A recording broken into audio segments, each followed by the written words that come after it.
It is literally using mind, body, soul. It's holistic.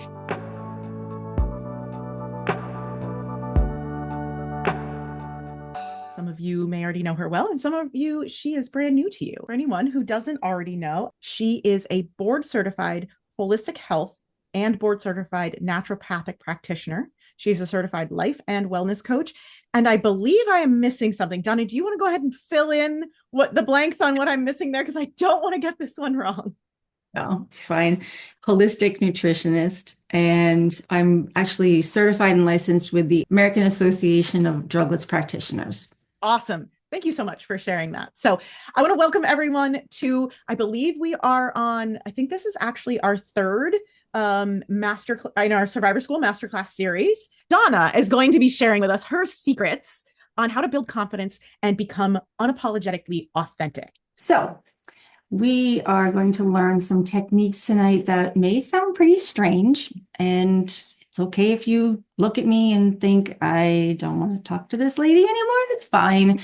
But we're going to play, and we're going to figure out some things that are in the background of us naturally, okay? Because part of the thing that I work with is people that are unable to figure out why they can't get anywhere in life. And they always apologize, and they're always like, I don't understand. I'm sorry. I just can't get it. And I'm like, stop apologizing. It's not your fault. But part of the thing they want to do, they really want to be out and about with all their friends, their coworkers, siblings, cousins, whatever. They just want to go to a holiday event and they want to be normal, and they don't understand why they can't be. So as we're talking, they're always saying sorry. And so I started a trick with them, and I said, okay, well, so when we're at the grocery store and you're in line and something doesn't scan, what does it look like? Do you go, oh my goodness, I'm so sorry, this didn't scan, and I know you're in line waiting behind me, and it will get fixed 1 second. And people are going, yeah, I do that. Like, oh, okay. I said, but when you're sitting really quiet and you're just kind of doing this, and someone comes up to you and asks you, why are you being so quiet? Is everything all right? And you go, yeah, I'm fine. I'm sorry. I said, is that what you're doing? And I get told, yeah, that's what we're doing. So I want to say that that's really not, you're sorry. You're saying sorry, but what you're really doing is you're apologizing because you're feeling a little bit guilty. You're feeling some shame for some reason. Maybe you're just not sure what to do. So you apologize. And really, their answer is always, well, I'm just trying to be respectful. Are you? Or are you seeking forgiveness? So one of the questions that we always seek forgiveness for, what? For rules. We are breaking rules. And when you're breaking a rule, your parents always would say, you need to apologize for that. Even if you really weren't sorry, you just learned to say it. So one of the things is guilt and shame tend to follow us into adulthood for many reasons. And that has been one of the biggest things that we have that comes into my office that I'm working with now with people, because it's this inner critic in our head that sits there and talks to us and tells us that we need to be sorry, even though we really don't need to be. Because people in our lives have told us what we should have, what we should wear, what we should do, what we should say. Everything is should haves. But I just look at them and let them finish their talk. And then I say, okay, but none of this is your fault. Did you make the thing at the grocery store scan or not scan? No. We are what we say to ourselves. We can be positive and we can be negative. And part of the problem is we don't distinguish between the two things. And one of the big problems that we have is that when we talk negative to ourselves, and apologizing technically is a negative because it means that we're sorry for something, even if we're not. So if we're constantly apologizing, constantly giving people ideas of is expected of us, we're not really giving who we really are. We're not giving our authenticity. The truth of it is, like I said, we are our own worst critic. And that little voice inside our head starts talking, and then we start believing it, which is why we go out and we behave the way we do. So the things that we tell ourselves have a great impact on how others treat us more than anything else in our life.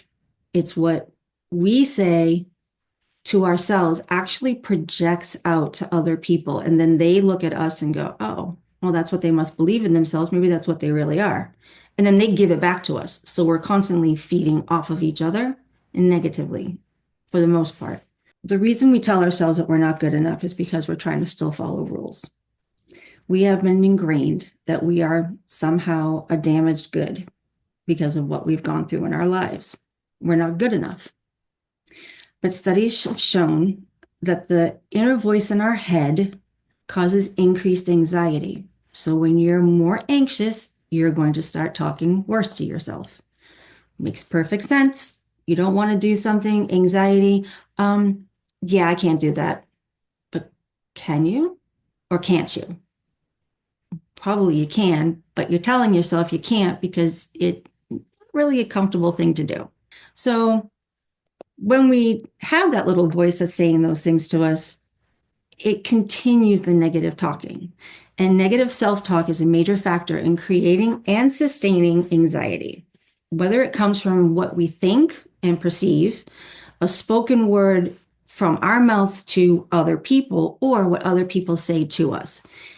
Any negative self-talk, regardless of the source, that is what's going to affect us deeply. And it's affecting both our mental and physical health. Negative self-talk is actually one of the most responsible things for what's causing us to have pain, inflammation. Anxiety can give you the worst headache, but it causes inflammation, and the inflammation is really what's causing the headache. So if telling yourself something negative is causing you physical pain, the easiest solution would be to reverse the negative self-talk. If we always talk or feel negative, we're changing our epigenetics. And epigenetics is not our DNA, but I want to read this part to you because it's kind of technical. Epigenetics is the study of how cells control gene activity without actually changing the DNA itself. It simply alters how our body reads or turns on and off certain genes. So these genes that it works on is actually causing pain, illness, anxiety, chronic depression, and inflammation. So if what we're saying or what people are saying to us or what we are perceiving can cause us to be that sick and make us feel awful and then tell ourselves, oh, we can't do those things because we are feeling sick, we need to think about what can we do to change that? Because in the flip side, just like negative words can make us feel that way, a positive word or a positive self-talk can actually remove all the negative energy in your body. It can remove major depression. It can remove fear. And it actually, after a few minutes of talking positive, can change your reality. One word, one positive single word can activate or deactivate stress-related genes within your body. So what we understand now through science is language has a profound effect on our genetic expressions, particularly in relation to stress regulation. It literally can change how you see things. As you're saying things to yourself, it's this part of your brain right here. It's the frontal lobe, okay? When you are talking to yourself and saying negative things, you're using this part of your brain. But as you are talking positive, you're using this part of your brain to say them and think them, and it goes in deeper and it goes to your motor cortex right here, which is the part of your body or the part of your brain that actually moves you in the direction of actually physically doing something. So if your positive thoughts are here and it's getting you to do action, then your actions are going to be positive. Okay. Then the more positive thoughts that go in, the more actions you're doing, it goes further and further into the deeper parts of your brain, into the parietal lobe. And that is where real change happens, because now if you want to think of it in slicing your brain into thirds, you're literally filling the front half, then you're filling the middle half, and you're filling the back. So now all the positive things are in your head, all the positive thoughts are in your head. It's literally using mindfulness techniques. Even if you don't feel positive, say it positive. So if you want to say something negative, like, I'm too tired, I didn't sleep last night, but you can say to yourself, you know what? I might be a little bit sleepy, but I'm really wanting to do something. So I'm going to go do it. Or let's say, oh, I really don't like to eat green beans, but okay, whatever. And then you just say, green beans, those are awesome. And you just change how you're saying it. Doesn't have to mean you're going to like it, but just keep every now and then change something. And as you're changing it, you're filling your brain. And when you're filling your brain, you're actually calming down the whole parasympathetic nervous system, the nervous system. You're literally changing everything inside of your body. So the longer you do this and concentrate on positive words, the more you're affecting not just your brain, but your whole body. And after time, you are literally changing the functions inside of your brain. They start to change. And then they change our thoughts back to ourselves and our situation and other things. So what we're doing is we're training the brain. We're training the brain to not have to say sorry, because when you want to say sorry, you have to think, am I really sorry about something, or is it just an inconvenience? You can turn around to somebody in the grocery line if something happens and people are sighing. You can turn around and say, oh yeah, it's not scanning because of such and such. I'm sorry that this is an inconvenience to you. Because now you're telling them that you are sorry that it's inconveniencing them, but you're not sorry that something didn't scan. So you're changing how your perception is. And that really does change you, because now you are taking control of the situation. In order to build confidence and in order to achieve a goal of becoming unapologetically authentic, we need tools, not rules. We don't need a hammer hitting something in our head, but we need a hammer to build what we need to build for every day. And so if you're thinking of a toolbox, you're thinking of all the little tools that you can put inside of it. What we do with the groups of people that I have coming in and out of my office is that I sit there and we literally create a little basket. And in that basket, they're holding it. And I say, figure out what tools you want to use, because I can't tell you a tool to use. If I tell it to you, it's a rule. But if you say, listen, I want to go out with my friends, I want to do this, I want to do that, okay, well, then we're going to figure out what it is that's preventing you from doing that. And then we get working on that. And that's how I work my way through this. But tonight, I'm going to give you a few of the tools. And part of it is mindfulness, looking back and saying the positives and not apologizing for being in a place at a time that was awkward, or taking time to stop and, I said, sitting at your desk and being quiet and then having to apologize for being quiet. Well, maybe you needed that quiet. Maybe you needed those moments to just take for yourself. So why apologize for that? Because that's actually self-care. But I'm going to tell you a little story. And the story is about somebody named Katie. She was in a situation that she had zero control over, as in she couldn't even speak as an adult unless she was told she was allowed to speak. She had no control. She came to my office and said, I'm on my lunch break, and if anyone knows I'm here, I'll be in trouble. And she was 26 years old. So why would she be in trouble on her lunch break? Didn't make sense, but I let her talk. So she had family. They told her how stupid she was for going out, for being at different places with other friends. She was stupid for wearing a crop top with jeans, which is very much a normal thing for an early 20-year-old to wear. And she looked beautiful anyway. She was a person that had a really amazing personality. You could kind of see it in her. She was bubbly and full of energy. on a one-on-one, but she would be laughed at and mocked by her family if she laughed in public. If she was at a dinner and she started to laugh at a joke, they would glare at her because it was inappropriate. She was afraid of wearing something brightly colored because people mocked her for that in her family. Now, this wasn't friends or colleagues, this was her family, her spouse. No one agreed with her. She was extremely outgoing in the office and very friendly to the office staff that was around here. And I could see that she was being held back. She was a person that loved gymnastics, dance, her dog. She talked all about her dogs. And she said, I really enjoyed meeting people. So, okay. And then she said, but that's who I used to be. And she couldn't be that anymore. And I asked her, well, why couldn't she be that anymore? What happened? And she said, because everywhere I go and everything I do, I'm constantly judged. If I speak at the wrong time, my mother gives me the eyes and makes me realize I've got to shut up. And if she's not present, the spouse did the same thing.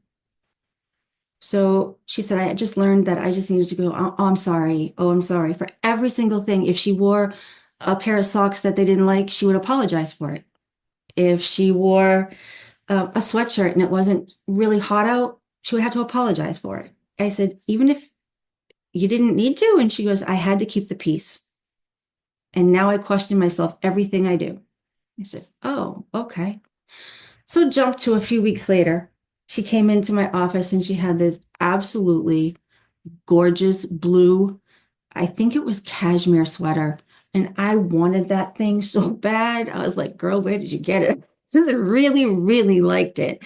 And so I made the statement. I went, ooh, that blue sweater.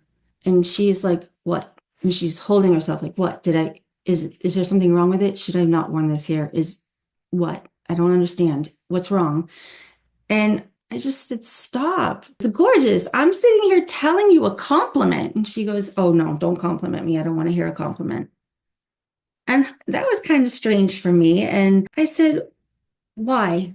What is wrong? And she goes, no, no, no, no. Because every time somebody gives me a compliment, I wonder why. What is the compliment from? Where did it come from? Why do I have to accept it? Because there's something underneath it that they're not telling me. And I said, no, the sweater is beautiful. And by the way, I want to know where you bought it because I want to go get one too, because it's beautiful. And I said, that's when we're going to do something. We're going to do a couple of things to get you to understand that you don't have to change who you are just because somebody else doesn't like it. We went through discussing why her mother felt that way. We realized that she was caving to everybody else's comments and statements because she had been traumatized. She actually was suffering with PTSD, which she didn't know and she didn't tell. Had she gone through her story and made some statements before about what was going on, I would have picked up on that part a little bit earlier. But she was apologizing because she felt like when she wore certain things or when she did or said certain things, it was the reason for her trauma. That was why things happened to her. That was why she was hit. That was why she said, somebody said something negative to her. That was why she was never invited back to certain places. And we had to really break through that. But it didn't take very long because I told her, okay, I'm going to give you a tool right now, right here. And she was kind of confused, but we did a little exercise. And with that exercise, she looked at me like I had three heads. But I told her, I said, we're going to do something because I want you to discover how to be unapologetically authentic. I don't ever want you to apologize, but I want you to be seen for who you really are. So let's start with that. So this is an exercise that I taught her. I want you to find something that's going to be your superpower. Okay. This is what you can't be without on a day-to-day basis, something, one thing, but I'm going to try to make it a little bit easier. I want you, see, I've already got my eyebrows done, but usually I would say grab an eyebrow pencil. Look at this. Everybody's got their eyebrows. Or grab some lipstick. Okay. Ah, see? Chapstick. I want you to find something. I know y'all got it somewhere or close to you because if you're a female, there's always something somewhere that you have.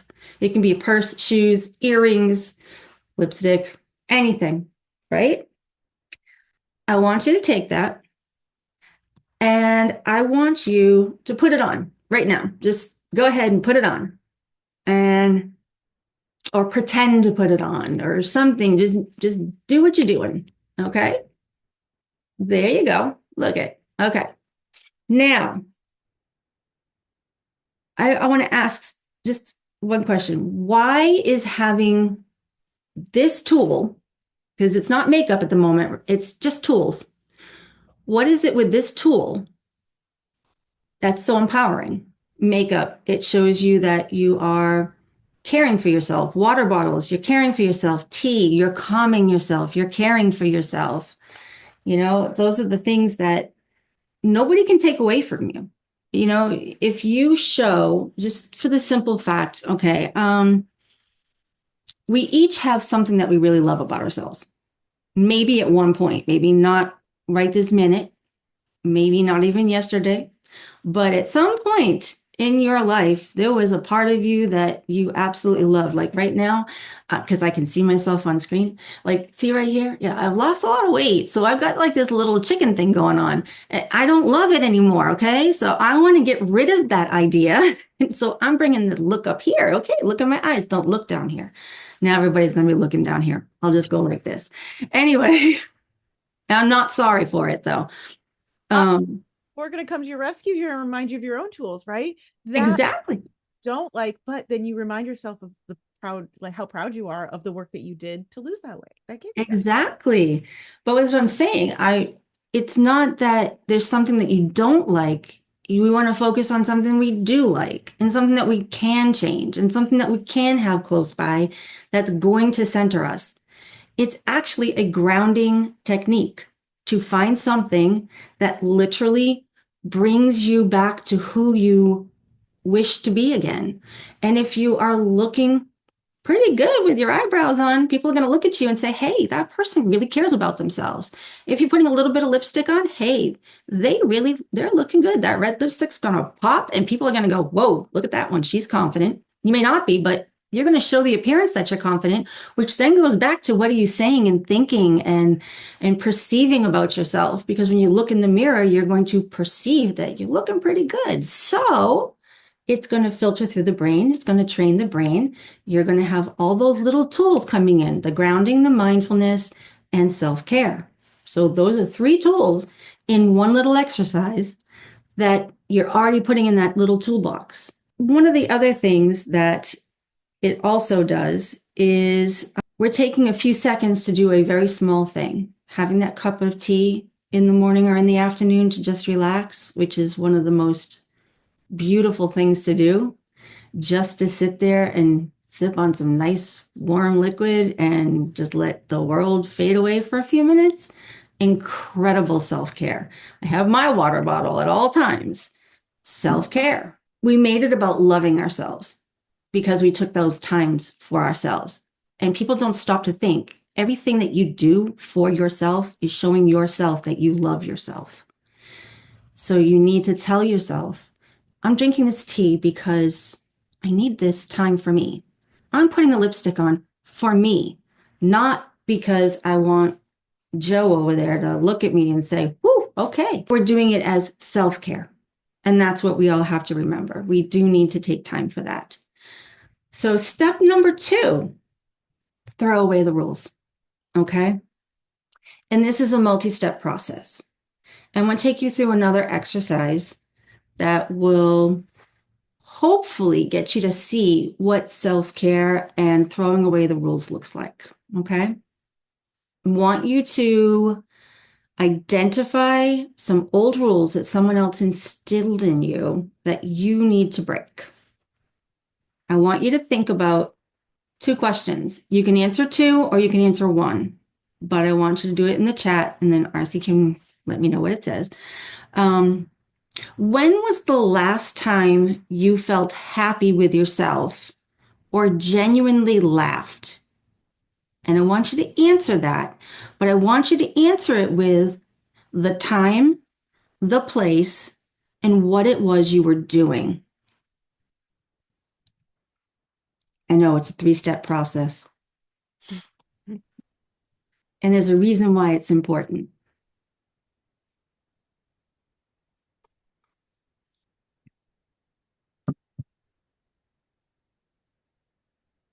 And then there's another part of that question. What is keeping you from doing it again? So can you repeat the first question? I think people are still typing it in, but just so they didn't miss anything. Okay, when was the last time you felt happy with yourself, or when was the last time you genuinely laughed? Answering it with the time, the place, and what it was you were doing. If anybody wants to share theirs in the chat, they can go ahead and do so. And while I'm waiting for a couple of responses to come in, may I go? Can I share with you? Go ahead. Oh, the last time I was happy with myself, actually, I won't give any crazy details, but it was actually today. There was a bit of a challenging situation, and I needed to stand up for myself. And I had to write a difficult email, and there was a concern that I was putting a little bit of a tone, a little bitchy tone maybe to it, and I sat back and I reviewed it, and I made sure that I was comfortable and confident with it. I had someone review it as well to make sure that it was not too far off or anything like that. And then, I agonized over for a little bit, being like, wait, maybe I should be apologizing. Maybe I should be taking more weight on myself instead of standing up for myself. And I hit send. I was like, you know what? No, this is my position. These are my values. And if they don't agree with the terms, it wasn't if they don't like it, too bad, but it was, and if they don't agree, then it's not an insult to me. And I kind of had a moment of being proud of myself for that. So, yeah. So, I definitely didn't laugh about it, but there was a being happy with myself and content in that moment. So, does anybody else want to share theirs? I'm not seeing anything pop in the chat unless I'm having an issue with the chat, but go ahead. It was a two-part question, so you got your first part. You could do it or when you genuinely laughed. You didn't have to answer just one of both. them. Okay, good. Because I'm sure you didn't hit the send button and then start And then laughing just start hysterically. laughing maniacally. No, I definitely did not. But Okay. no, I laugh pretty often. You've met Tim, right? So yeah, I've known him a very long time. He keeps it pretty funny around here. So there's definitely a lot of laughter. That's never really a problem around here. Yeah, awesome. Oh, okay, great. We have some people sharing. So someone said this morning they were looking outside at the sky and with taking time for themselves, surrounded by beauty. And that's a new practice for them. So I think that was a excellent feeling proud of themselves. Let's see. Someone else said, pretty much always happy with myself unless I've hurt someone. So wherever I am or whatever time it is. So that's good that we have generally someone that's happy. And on the opposite end of the spectrum, someone unfortunately has a message saying that they don't really feel happy with themselves.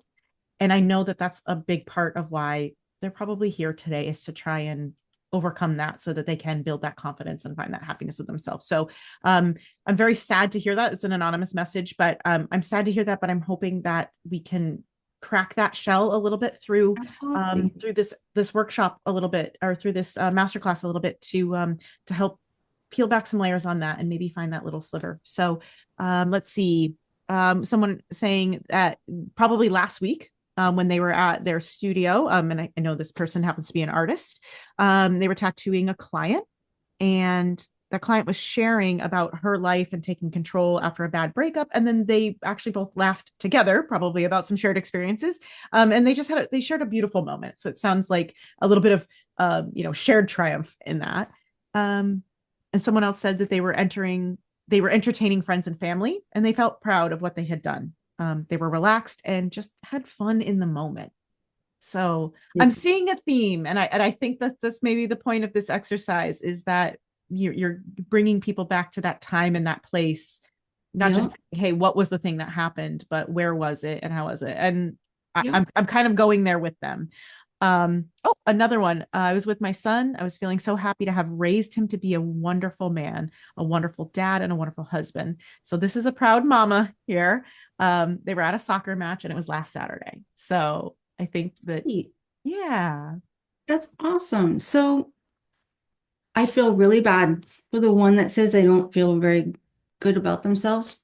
right. I do Because too. But I think this is going to help them. I think if they can just yes, stretch it just a tiny little bit, right?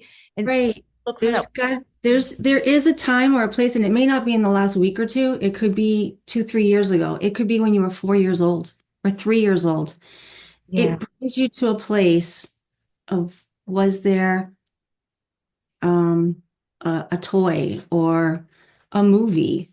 Was there something that made you remember? Like, is there one thing, anything, any moment, any scent that a lot of people don't realize that the sense of smell brings so much comfort, but can also bring a lot of pain.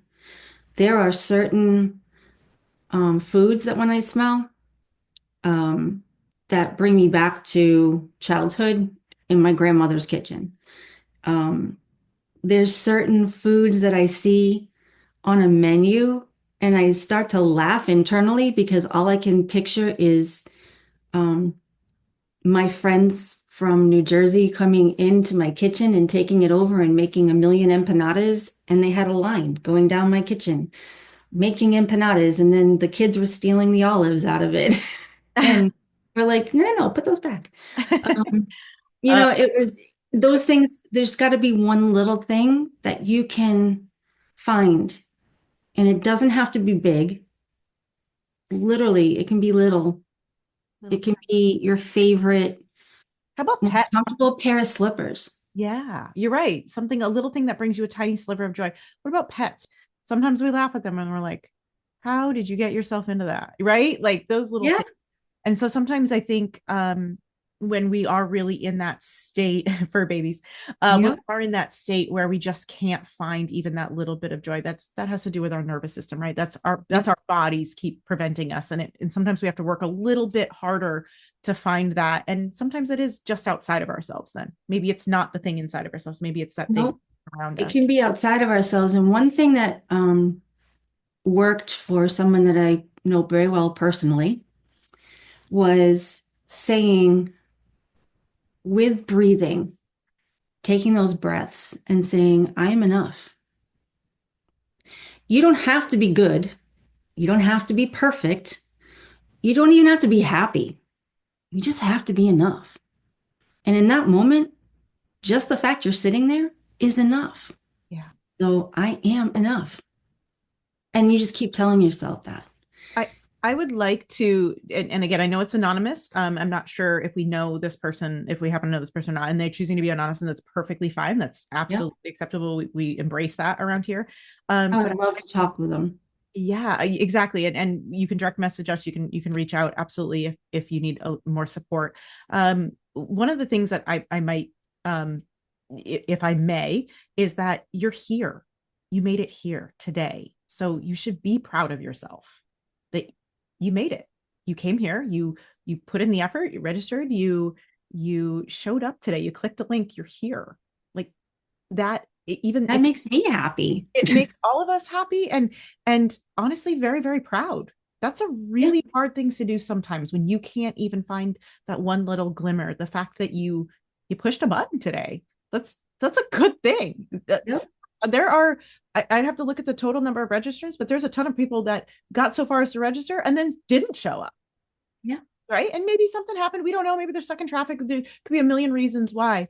But I would like you to consider being proud of yourself for taking one step to do something for yourself, and that should give you even just a little bit of pride in yourself, a little bit of, hey, I did a thing, right?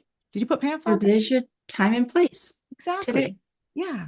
So I hope that that does help, and hopefully that cracks the shell. I know you have some more exercises and some more things to get to as well. So I want to. No, it really, I just wanted to make sure that, we realize that um, going back to the reason for this was to bring yourself back to what we call center, or to bring you back to balance.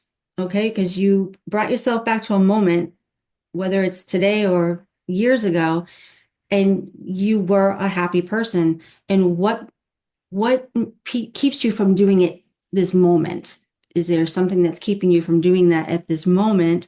And some people say that it's the rules that were inflicted upon us is a form of control, and we inflict self-doubts and rules on us, and clinically been known to cause anxiety, PTSD, attachment, lack of faith in ourselves. So sometimes we don't find joy in the moment, or we can't find that joy because we're afraid to allow ourselves. We don't have that faith in ourselves to find that joy. But I want to make sure that you understand that one small change can help. And what it is the tool that I'm going to give you. It's the tool number 2. I can't needs to be I can. So instead of saying, I can't get back to that. Sure, you can. You can do it, but you have to make that active choice to do it. So your tool may be a difficult tool to pick up and use, and you may need to have the directions on how to do it, because we can say, you know what? When I was at lunch in that little place in the corner, and I had my favorite food with my little bottle of water, and there was music in the background, and I really felt good there. Okay, go back there. Oh, I can't do that. Why? You can. Just get up and go. Not right this minute, but you can. So don't say I can't. You can when you choose to. So the choice is back in your discretion. You can do whatever you choose to do. It's being unapologetically authentic. Don't say you can't. Don't say you have people telling you you can't. No, you can, because you can do it when you choose to. And it's a choice that you are allowed to make for yourself. And you may not want to make it for yourself right now because it's uncomfortable. And that is okay, because that is also your choice. You choose what you need to do in the moments that you need to do it. So this is how we can work together discovering tools, not using rules, to have exactly what you need for you individually. Okay. So the step number 3, we build your toolbox together. We're going to learn tools like mindfulness and grounding to help you reset, which we started tonight. Then we're going to learn how to address specific challenges and build healthy boundaries that are going to support your well-being. So a healthy boundary is not letting someone tell you, I hate that color lipstick. I don't really care. Guess what? It's got soothing stuff on it and I really like it. So if you don't like it, that's your problem, not mine. I do. And that's how you address it with people. I'm going to get back to the Katie story for a minute, because she showed up at her coaching appointment and I knew she was coming, and I heard the knock on the door. She does this little knock, knock, knock, knock. She's really, really gentle. And I always think it's still so timid. And I knew she was coming because I could hear her walking down the hall. And all of a sudden I hear bang, bang, bang. And I thought, oh no, someone's trying to break in. And I opened the door and she stood there. I wish you could have seen the way she looked. Okay. She had the brightest red lip gloss on. Then it glowed. It was so bright. And her eyes, she had the most beautiful blue eyes that simply sparkled. Like they were like glass. They were so beautiful. And she had this really cool hair with waves that were all scrunched up. And I had never seen it like that because it was always pulled up with a hat on her head. So I never saw what her hair looked like. And it was just gorgeous. She looked like she had been outside all day because she had that glow, that suntanny glow. She's pretty, really pretty. But she had relaxed shoulders. Her head was held high. And I just looked at her like, where's Katie? Because what happened? What happened to you? You look fantastic. And she said, I used the tools and I didn't follow any rules. And I thought, okay, I'm so proud of you.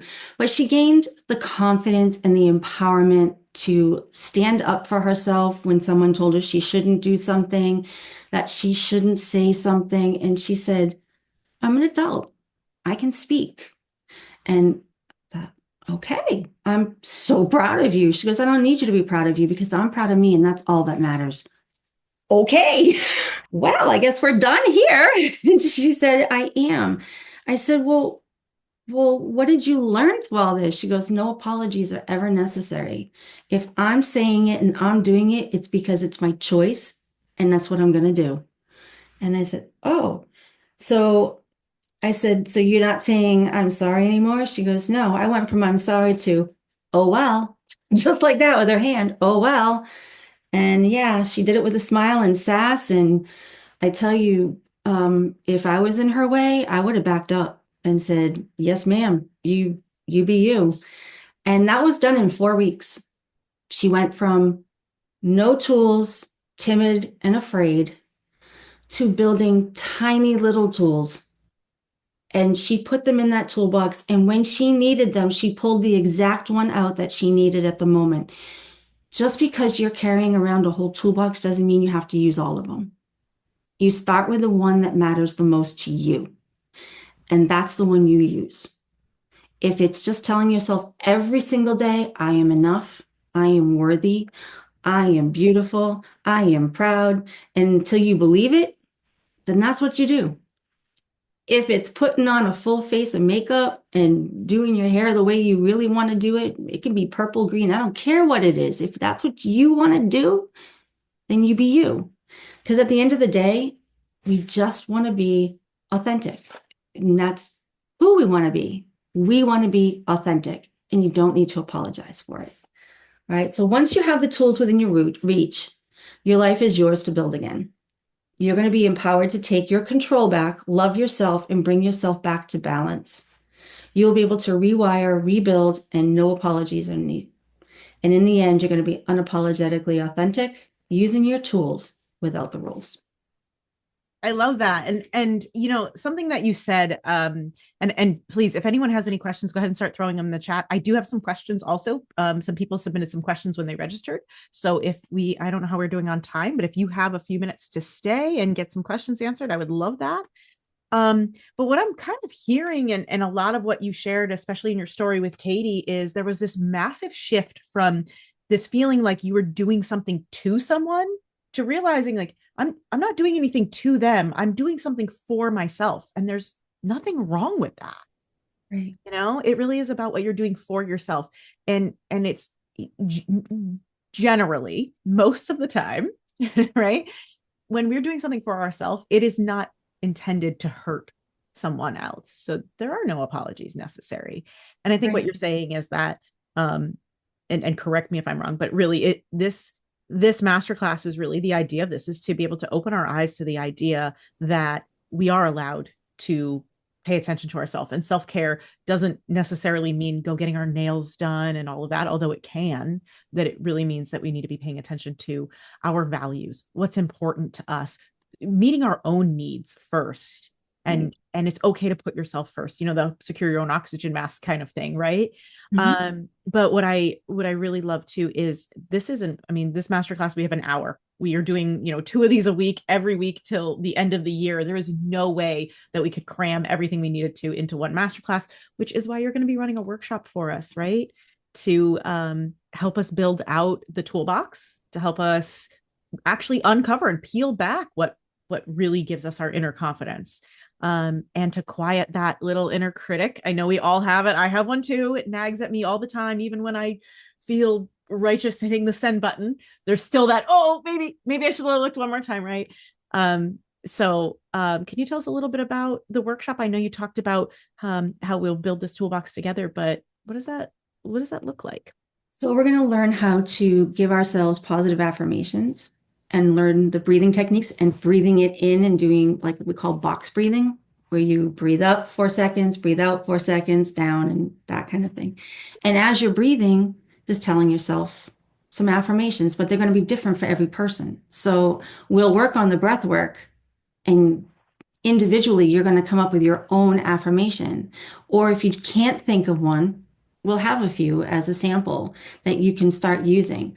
And we start pretty small. We don't jump into, I'm going to attack the world and make it, women only or whatever. It's going to be literally, something that's going to make a difference today.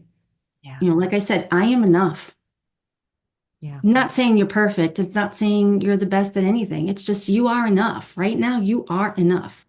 Yeah. And if you keep saying those things to yourself and doing the breath work while you're doing it, then it brings you to a new place where then when you're building from there, the tools that you're putting in that toolbox actually build upon that, which Yeah. will be things such as gratitude, learning how to journal, doing more questions like what we just did to kind of bring you back to that moment, and moving forward. There'll be times when we're going to actually work on other pretty intense ones that bring you back to a moment that maybe wasn't okay, but that you can change the narrative in your mind Mhm. and say, I know it wasn't okay, but I'm okay. Yeah. That was not okay, but I'm okay. And we're going to work through those steps by using grounding, mindfulness, breathing. I'm going to teach you how to do grounding outside, barefoot if you want, in the Yeah. rain, it doesn't matter. But we're going to go through all those steps. So when you're done, you're going to be able to say, this is not the moment I need this. What can I do? Okay, well, you can't run around work barefoot. Okay, that's it done. But you can sit at your desk and do chair yoga, and we can work on those things. Yeah. So it sounds like there's a lot of tools that help replicate this idea of and you're talking about epigenetics, and we talk a lot Mhm. in survivor school about the nervous system and how trauma, and not just trauma, but like our emotions and our experiences live in our body. And it sounds like you're going to be using a lot of these body-based tools that help connect the brain, the body, and the mind so that we Mhm. can move through the difficult moments, and we can choose when to access those higher vibration states, that those joy, the happiness, and the confidence. So we do have a few questions, and I know that you've got some tools, you have a whole process included Mhm. in that is tools. But here's specific questions that are coming up, and maybe you can direct people as to where they should put their attention right now to help them through these issues. Someone asked about how do they ask for meetings with potential clients. For people, someone who struggles to ask for meetings or ask for what they want, this could be maybe to ask for a raise or to, um, you know, make that initial phone call or something like that. What would you say to them? What's a place where they can start? So there's actually a role playing thing that you can do, which is really fun, where if you have on your computer or on your phone a way to videotape yourself, like to actually video your face saying it, you turn it on and you talk to yourself as if you're talking to your boss. And then that is actually, or a client, and you go through the steps and you watch your facial expressions. So if your facial expression is like, yeah, I really want you to be my person, well, do you? Or you could maybe put on those eyebrows, a little bit of that lipstick on, get your warm cup of tea and grab your water bottle. Now you're armed with everything. And really just sit there and say, I can do this, and fake it till you make it. It really boils down to standing there and being confident in your ability to just say, I'm doing this as a job. I know I do my job well. So I'm going to make sure they see me do my job well. Just do it because it's the first time you do it, it breaks the cycle. The next time is easier. You just, it's an I can, not an I can't.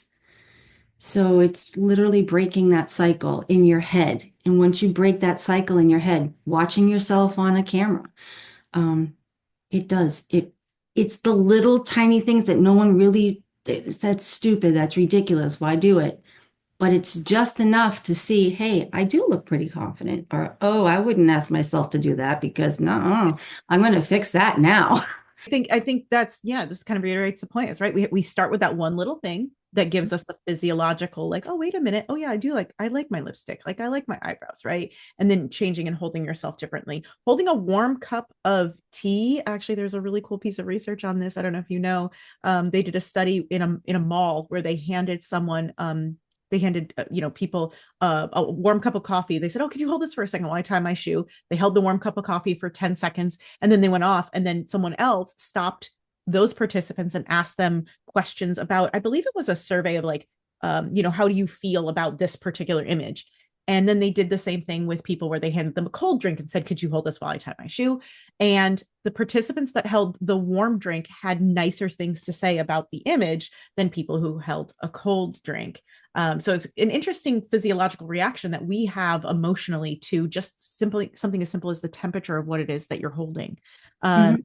So, switching your physiological state and then confirming it with a visualization, like you said, recording yourself or standing in front of the mirror and reminding yourself of your posture and how you carry yourself and whether your eyebrows are on straight. It really does help. And I know that these tools sound like they're either too simple or too silly, but They go lock work. yourself in the bathroom and try it and see what magic happens. For me, I have my heels. My high heels are a thing that I'll just, like, the first master class we ran. You guys can't see my feet. I'm sitting down today, but the very first one, I was nervous. We had a lot going on. We're launching this huge thing, and I was not like 100% sure we're gonna be able to pull it all off. So I went and got a pair of heels and I put them on. Nobody could see them, but I stood taller, and it did make a huge difference. Awesome. Somebody's going to go grab their beautiful English teacups. That is a beautiful way to do it. I love it. So someone's asking, they work in a customer service role and they have to serve people who, I'm going to filter this just to leave a sensitive topic out, but they serve people who don't align with their values and can sometimes be triggering. What can they do in that? I know we talk a lot about fake it till you make it. And when you're in customer service, you're probably spending a good portion of your day with that fake smile on. Um, how do you have confidence in a situation where you need to serve someone that you really don't want to? Like you don't align with them. What would you say to that? I've actually had to work with people like that. Um, it is really difficult. It's very trying. It's more of that inner self-talk, literally going into yourself. And it's almost more than mindfulness at that point. You almost have to meditate on the fact that I can do this. I can make it work. It's literally going in, closing your eyes, thinking deep, and just, I can do this. I can get through it. I don't know how, but I can. Just keep telling yourself, I can do this. It's that I can't to I can. It it sounds stupid. It does sound simple. It really does. But I'm telling you, it works because, you know, just a really funny story. Okay. This is about me. I was on a bicycle in the gym and someone had told me to listen to things when I was struggling on the bike because I really was hurting. And I said, okay, fine, I'll listen. So I was listening to it and it just kept saying the same things over and over again. It was a mantra. That's all it was. I can be powerful. I can achieve what I need to. I am brave. I am fierce. Well, I kept listening to it with all this music going on and I had my eyes closed. And the next thing I know, I had this gentleman going tapping me on the shoulder. And I was like, yes, what? He goes, ma'am, I had to push you back. You were falling asleep. You fell off the bike almost. He's like, whatever you were doing, he said, I could just see your body just relax. So I have never meditated in my life like that. But I got myself through biking 12 miles, which I didn't think I could do because of the pain I was in. But it's literally took me to another state in my body that I was able to actually do something because I had convinced my brain I could. And it was wild. I mean, and it was embarrassing. So now when I ride a bike, they're like, "Are you going to fall asleep today?" Like, no, thank you. I'm going to be wilding. I think a big part of this that I want to emphasize here too is it has to do with what I understand when you're saying you're dealing with other people that what's going on in your head. Oh, I don't want to deal with this person. Oh, I Hmm. that their beliefs and their values, the things that they're going to talk about, and they just don't align with you.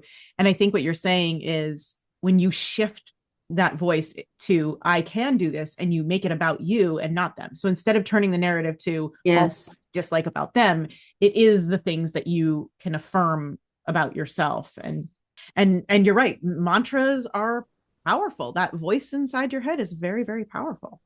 um that actually kind of leads well into the next question, which is what about self-doubt and self-sabotaging mindset and behaviors?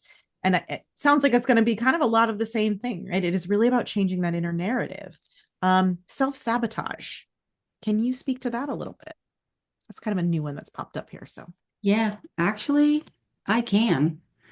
It takes a lot of mind work and breath work and grounding to learn not to sabotage yourself. I'm not saying it can't be done, but you have to really be wanting it. And it's so funny because it's one of the fastest things to go away. And it doesn't seem possible that it's going to be the fastest. It's the most difficult, but it is the fastest. Because when you realize the amount of power that is in each and every single cell in your body and how much energy is in those cells, all you have to do is give yourself a tiny goal, just whatever your goal is, just a tiny goal. You can get through that one goal and suddenly things open up and you can see, okay, well, that wasn't a smart thing, or that, the next time something really negative happens and you want to sabotage yourself, you need to go back to that moment and say, that was the moment I actually achieved something positive. And then go back again. And the next time it happens, now you've got two moments. yep. The last time, I remembered the first time. And you journal it so that you can go back and forth and say, you know what? I see progression.